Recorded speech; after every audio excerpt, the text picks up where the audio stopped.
comment gérer une équipe. J'ai mon projet. De toutes les manières, je ne peux pas mener mon projet tout seul. Peut-être au début, tu es seul, mais à partir d'un certain moment, il faut bien que tu puisses constituer une équipe avec laquelle tu vas travailler. Donc, du coup, comment mener à bien cette équipe-là?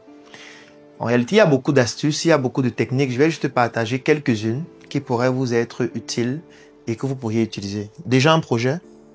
Oui. Dans quel domaine? Friandise. Friandise. Quel domaine? Création d'habillement. Création? Je vais dire, dans le domaine de la mode, des vêtements. C'est quoi? Tu es styliste, tu es modéliste, tu es mannequin, tu es quoi?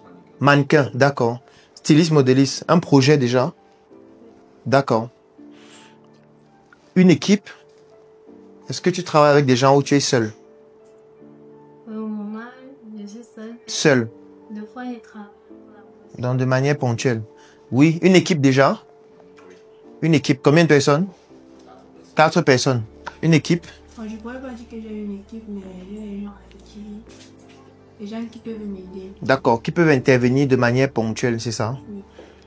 La première chose qu'il faut savoir, c'est que lorsqu'on a un projet, il faut définir quelle est la destination du projet. C'est ce qu'on appelle en général la vision. C'est un peu comme si vous êtes dans une agence de voyage et il y a 500 personnes devant vous et vous leur dites la destination c'est Douala. On va à Douala. Est-ce qu'il y a des gens qui souhaitent aller à Douala ici? Sur les 500, il y a peut-être 200 qui vont te dire oui, nous on veut aller à Douala. Ça c'est la première étape. Il ne faut pas prendre 500 personnes, tu les mets dans le bus et puis quand tu es déjà en train de rouler, il y a un qui dit que mais moi j'ai dit que je m'en vais en Balmayo. Vous faites quoi sur la route de l'Ouest? Moi j'ai dit que je m'en vais à Ebolova. Moi j'ai dit que je m'en vais en Gaoundéré. Je me rends compte que la route que vous êtes en train de prendre là ne va pas me conduire en Gaoundéré. Pourquoi? Parce qu'au départ, on n'a pas délimité le cadre dans lequel nous allons tous effectuer le voyage ensemble. Ça, c'est la première erreur que la plupart des entrepreneurs commettent lorsqu'ils lancent un projet. Ça veut dire qu'on n'a pas de vision. On n'a pas de destination. Les personnes avec qui on travaille ne savent pas exactement où nous sommes en train d'aller. Et comme ils ne savent pas, en cours de chemin, qu'est-ce qui va se passer?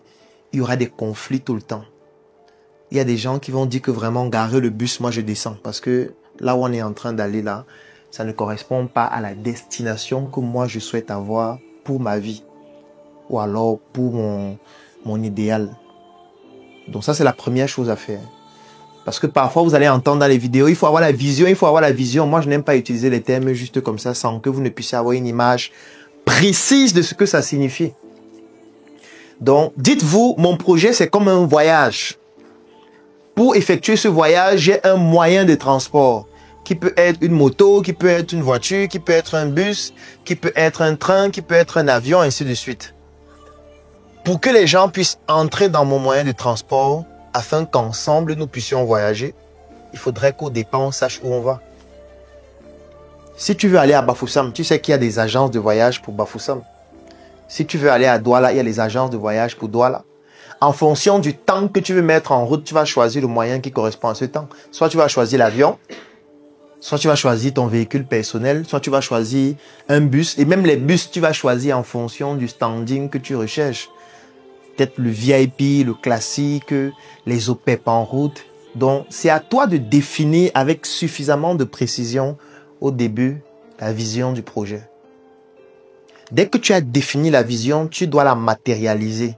Tu dois la rédiger. Ça doit devenir comme un document stratégique de l'entreprise. Notre entreprise a pour vision, a pour ambition de réaliser telle chose. Maintenant, pour atteindre cet objectif-là, il faut bien qu'on puisse se fixer des missions. Parce que on veut bien aller à Douala, mais on va aller à Douala comment? Est-ce qu'on va à Douala à pied? Est-ce qu'on va à Douala sur la moto? Est-ce qu'on va à Douala dans un bus? Est-ce qu'on va à Douala dans un bus climatisé? Est-ce qu'on va à Douala dans un avion? Donc, il faut définir quel est le standing dans lequel nous allons être pour nous rendre à Douala. Et pour ça, on va donc définir quelles sont les caractéristiques de ce que nous devons faire au quotidien pour pouvoir arriver à Douala. Donc, la vision, c'est déjà la première étape, mais ça ne suffit pas. On doit choisir comment on fait pour arriver à cette vision-là. Et pour ça, il faut qu'on ait des missions précises au quotidien, des actions claires, des outils que nous allons utiliser pour pouvoir arriver à Douala. Toi, tu peux dire que moi, je vais aller à Douala, mais comme je n'ai pas assez de ressources, je préfère prendre un bus classique d'une agence classique. Lui, il peut se dire, non, moi, je veux le confort, je ne veux pas transpirer en route. Donc, je voudrais que pour arriver à Douala, je m'en vais dans une agence où ça va coûter un peu plus cher, donc ça va nécessiter plus de ressources. Et puis, du coup, ça va me permettre aussi de voyager de manière plus confortable. Elle, par exemple, elle veut aller à Douala, mais elle a un rendez-vous à 15 h. Donc, du coup, il faut qu'elle arrive à Douala avant 15 h. Il faut qu'elle prenne un moyen de transport qui est très rapide. Elle va prendre peut-être l'avion. Ça va nécessiter aussi plus de ressources, mais aussi ça va prendre moins de temps. Donc, après avoir défini la vision, il faut maintenant définir les moyens qu'on va utiliser pour pouvoir atteindre cette vision-là. Et cela va se décliner sous forme de missions, d'objectifs, d'actions et de tout ce que vous voulez. Ça, c'est la première étape. Tout ça doit être matérialisé, ça doit être rédigé. Dès qu'on a ça, la suite maintenant, c'est quoi? C'est qu'on va communiquer dessus. Voici notre vision. Voici nos missions. Voici nos objectifs. Voilà les ressources dont nous disposons. Matériel, financière, logistique, intellectuel, lobbying, tout ce que vous voulez. Quand vous communiquez maintenant dessus, qu'est-ce qui se passe? On prend encore l'image de l'agence de voyage. Nous sommes dans une agence de voyage, il y a 500 personnes. Quand vous allez communiquer dessus, il y a des personnes qui vont lever la main. Ça m'intéresse. Je veux effectuer le voyage avec vous. Ça correspond exactement à ce que je veux. Je veux effectuer le voyage avec vous. Non, moi, je ne veux pas. Je n'ai pas les moyens pour participer à ça. Ça ne correspond pas au profil que je recherche. Moi, je ne veux pas effectuer le voyage. Je préfère aller dans une autre agence, donc peut-être dans un autre projet qui peut être mon projet ou le projet de quelqu'un d'autre qui correspond à mes missions. Parce que quand vous communiquez sur la vision, les missions et tout le reste, ce n'est pas une communication juste factice. Ça doit pouvoir intégrer aussi qui vous êtes. Parce que la personne qui communique a aussi une influence sur la manière dont on perçoit le message. Parce que la personne que vous incarnez a aussi des valeurs, a aussi une certaine éthique. Et les gens vous attribuent aussi un certain nombre de caractères en fonction de l'attitude et du comportement que vous avez. Donc du coup, lui qui communique sur une vision, toi qui communiques sur la même vision, certains vont choisir de cheminer avec toi au lieu de cheminer avec lui et vice-versa.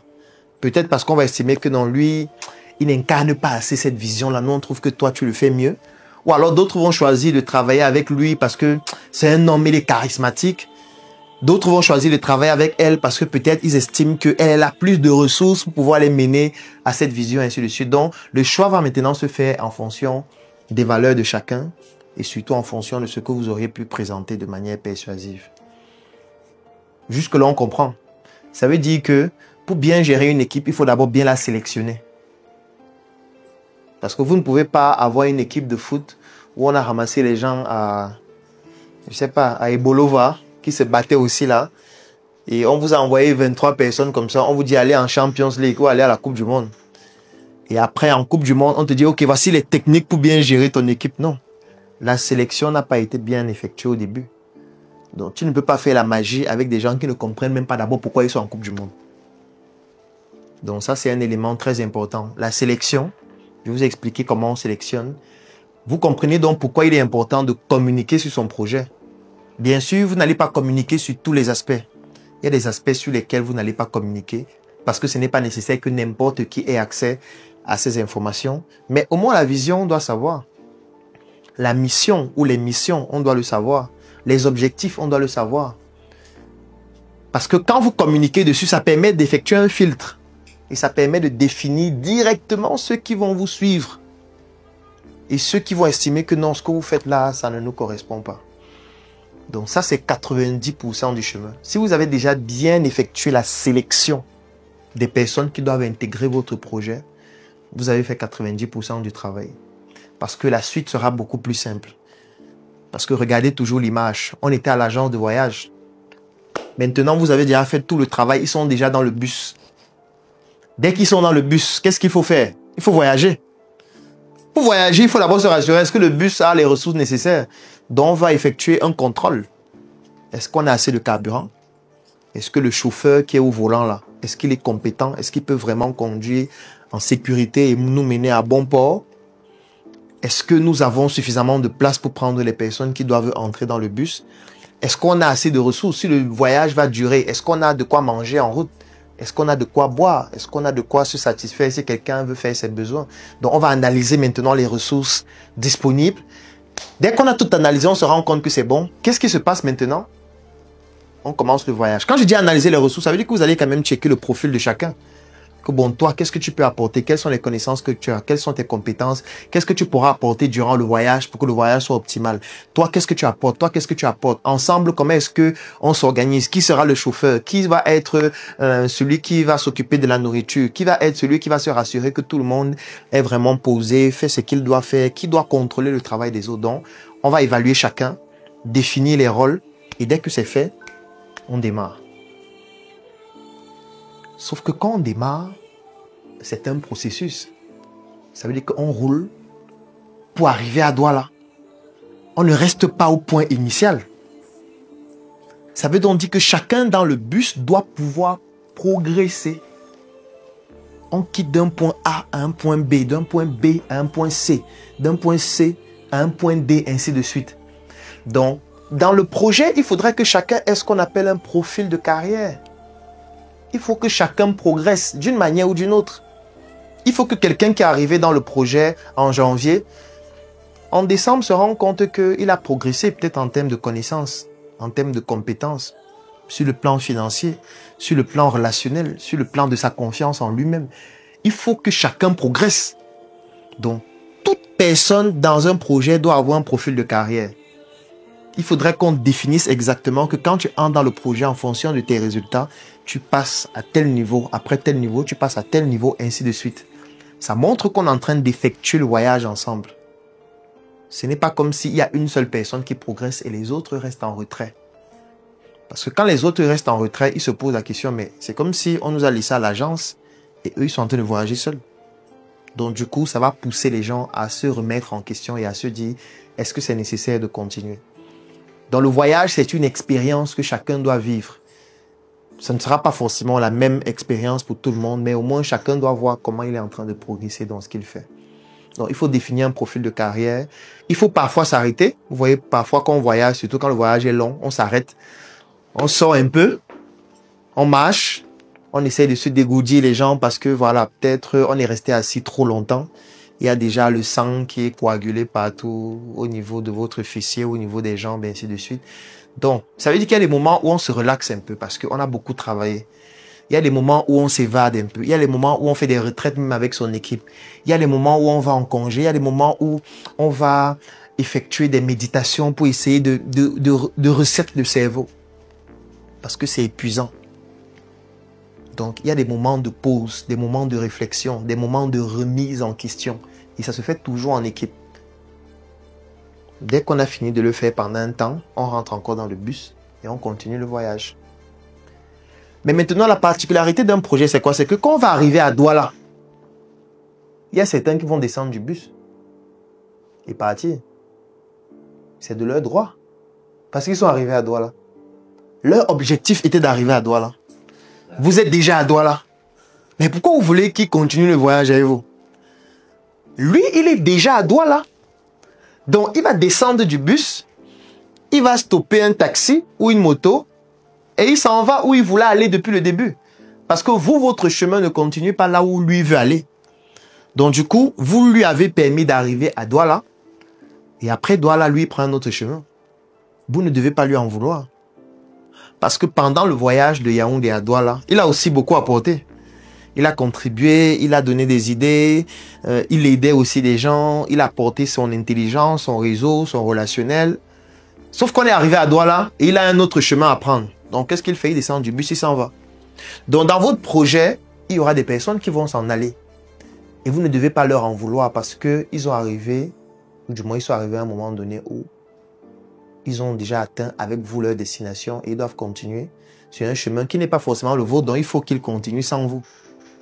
Parce que je vois parfois quand vous avez un projet, il y a des personnes qui quittent de votre projet, vous commencez à pleurer tous les jours, pleurer. Venez dire sur Internet comment les gens sont ingrats. L'ingratitude. Je l'ai aidé. J'ai tout fait pour lui, pour elle. Maintenant, elle m'abandonne. On s'en fout. On s'en fout. Le bonheur est égoïste. Le bonheur est égoïste. Ça veut dire que chacun qui est dans le bus là, même si on est dans le bus ensemble, chacun pense d'abord à lui. Et ce n'est pas un tort. Parce que le bonheur est égoïste. C'est quand il est dans le bus là, dans sa tête, il sait déjà le schéma qu'il va faire. Dès qu'on arrive à Douala, pendant qu'ils sont en train de faire la fête là, qu'on est arrivé à Douala, je vais sortir, je prends ma moto et pars. Seul, continuer mon destin. Tu ne vas pas dire qu'il est ingrat, non. Il a fait sa partie du chemin avec vous, il continue ailleurs. Donc il ne faut pas penser que lui il est ingrat, non. Et il ne faut pas penser que tu l'as aidé et puis il n'est pas reconnaissant. Non, il était dans le bus avec vous, il a fait de son mieux pendant que vous étiez dans le bus. Après tu vas dire que non, même quand il était dans le bus, il ne faisait rien, il dormait. C'est toi qui l'as mis dans le bus. Hein. Je suis désolé. Parce que j'ai bien expliqué l'étape de la sélection. Il y avait 500 personnes. Et parmi les 500, tu as décidé de le choisir et de le mettre dans le bus. Ça veut dire que même si dans le bus il dort, c'est à cause de toi. Tu ne peux pas lui en vouloir de dormir dans le bus alors que c'est toi qui l'as mis dans le bus. Donc même s'il ne se comporte pas bien dans le projet, en fait c'est toujours toi le problème. Parce que c'est toi qui l'as sélectionné. C'est pour ça que vous voyez dans un pays, quand n'importe qui fait une gaffe, on dit que le président doit partir. Surtout dans un système qui est centralisé. Parce que si c'est toi qui choisis tout le monde, et que ceux que tu as choisis font des gaffes, tu penses qu'on va accuser qui? On va l'accuser, oui, peut-être parce que c'est lui directement, mais après on va s'interroger, qui l'a mis là? Et pourquoi celui qui l'a mis là, soit ne le blâme pas, soit ne l'enlève pas? S'il ne le fait pas, ça veut dire que lui aussi il est responsable, directement ou indirectement. Donc c'est ça, dans votre projet, tout ce qui se passe en mal, découlant d'une personne dans votre équipe, c'est à cause de vous. Directement. Donc il ne faut pas dire que lui il est ingrat, il faut plutôt vous poser la question, est-ce que je n'ai pas mal sélectionné? Est-ce que mes critères de sélection ne sont pas mauvais? Est-ce qu'il ne faut pas que je change ma façon de recruter les gens? Ou alors, est-ce que ce n'est pas arrivé déjà au moment où il devait partir? Peut-être il a juste fait son chemin et il s'en va. Sauf que le projet ne s'arrête pas à Douala. Ça veut dire qu'à Douala, il va falloir faire le même exercice encore. Vous dites que maintenant nous sommes arrivés à Douala. Je vous avais promis que nous allons arriver à Douala et nous sommes à Douala. Sauf que nous avons un nouvel objectif. Maintenant, nous devons aller à Boya. Parce qu'à Boya, il y a telle opportunité à saisir. Il y a le mont Cameroun à visiter. Nous avons des clients là-bas qui nous sollicitent depuis longtemps. Donc, il faut qu'on aille à Boya. Est-ce que parmi vous, il y a des gens prêts à aller à Boya? Ce sera plus difficile parce qu'actuellement, il y a la guerre. On peut nous tuer en route. Il faut présenter aussi les dangers parce que ça fait partie aussi de la mission. Parmi ces personnes, il y a certains qui vont dire vraiment, chef, vraiment, j'aime beaucoup ce que vous faites. Mais la mission de Boya, moi, je ne veux pas faire cette mission. Je m'arrête ici. Mais il y a certains qui vont dire non, allons à Boya. Moi, ça m'intéresse, Boya. Donc, il y a encore un petit groupe de personnes avec qui vous allez aller à Boya. Donc, ça veut dire quoi? Ça veut dire que ça devient comme une destination qui était juste une étape. C'est ça qu'on appelle un point d'ancrage. Mais qui ne va pas s'arrêter parce que là, on vient de se fixer une nouvelle destination, Boya. Après Boya, ça ne va pas s'arrêter. Après Boya, on va se fixer encore une autre destination, peut-être Bamenda. Après Bamenda, on va peut-être se dire que maintenant, il faut qu'on aille peut-être au nord. Après le nord, on va se dire qu'il faut peut-être qu'on aille à Maroua, à Bafoussam, au Tchad, au Gabon, ainsi de suite. Donc, en fait, dans un projet, ça ne s'arrête jamais. On se fixe un objectif, mais dès qu'on atteint cet objectif, on va directement se fixer un autre objectif qui, en général, est plus grand. Et c'est ce parcours-là qu'on appelle dans la réussite. La réussite, c'est ce chemin, c'est cette trajectoire, c'est l'ensemble de ces positions qu'on va occuper et qui nous permet de pouvoir progresser au fur et à mesure. Donc, c'est pour ça que je dis souvent dans mon livre, Le prix de la réussite, que la réussite n'est pas une destination. La réussite, c'est un chemin. Ce n'est pas un endroit où on arrive. Il n'y a personne qui a réussi de manière péremptoire. Parce que si vraiment on disait que quelqu'un a réussi, Dangote continue de travailler, pourquoi? Il devait s'arrêter, aller juste en vacances toute l'année. Pourquoi il continue de travailler, faire les vidéos, lever les fonds, vendre le ciment? Il aurait pu dire que je suis déjà le plus riche. Je suis l'Africain noir le plus riche. Donc je n'ai plus besoin de travailler, je m'arrête. Mais au contraire, il travaille plus que toi, plus que nous tous ici. Pourquoi il travaille donc plus que nous tous alors qu'il est déjà le plus riche? Ça veut dire qu'il n'a pas réussi. Puisque la réussite n'est pas une destination. Si c'était une destination, il devait juste s'arrêter et dire que ça va. C'est parce que lui aussi, il a de nouveaux objectifs à atteindre. Il a des dettes aussi à rembourser. Beaucoup d'argent, en milliards de dollars. Donc du coup, il faut qu'il continue de travailler. Donc il faut donc comprendre que c'est un processus sans fin. Moi, je vois souvent les entrepreneurs dire vraiment, actuellement, c'est difficile. J'attends la période où ce sera un peu plus simple, où les choses seront un peu plus évidentes. Et là, on pourra faire certains nombres. Ça ne va pas arriver. Tu vois, il n'y aura jamais un moment où c'est plus simple. Tu dois même t'inquiéter si ça devient plus simple. Ça veut peut-être dire que tu es en train de régresser. Moi, je dis toujours que les grandes réalisations, les grands hommes font face aux grandes batailles. Donc, si à un moment donné dans ta vie, tu te rends compte que les batailles ne sont plus grandes, ça veut dire que tu es en train de régresser. Tout simplement. Donc, tu ne peux pas être dans un projet et c'est calme. C'est tranquille. Tu te lèves chaque matin, il n'y a pas de problème. Tu payes tes charges facilement. Personne n'a d'arriéré de salaire. Il n'y a rien qui se passe de manière inadéquate. Tout est propre, nickel, toujours. Non, c'est que tu n'es pas en train de faire un projet, en fait. Il n'y a aucun projet qui fonctionne comme ça. Aucun. Et si à un moment donné, ton projet se passe comme ça doit t'inquiéter. Parce que soit tu es en train de régresser, soit tu es dans un projet qui ne correspond pas à ton niveau. C'est un peu comme si on prend un élève de terminale, on le met en 5e. Tu vois, il est calme, on donne les essais, il a 19,5, il croit qu'il est trop fort, mais c'est juste qu'il est en 5e. Il faut qu'on le mette en terminale C, il va comprendre qu'on donne des preuves, il a 2,5. Il va comprendre qu'il faut travailler plus pour avoir 11, 12. Donc, si tu n'es pas dans une dynamique où il faut que tu travailles toujours plus pour atteindre des objectifs plus élevés parce que tes batailles sont immenses, c'est que tu n'es pas dans le bon projet. Soit tu es dans un projet qui ne correspond pas à ton niveau, soit c'est en train de masquer quelque chose de grave qui va arriver après. Ça va te rendre faible en fait. Donc, pour gérer un projet, voilà un peu ce que je peux dire pour résumer. On peut dire vraiment beaucoup d'autres choses, mais je n'ai pas envie d'être inutilement long.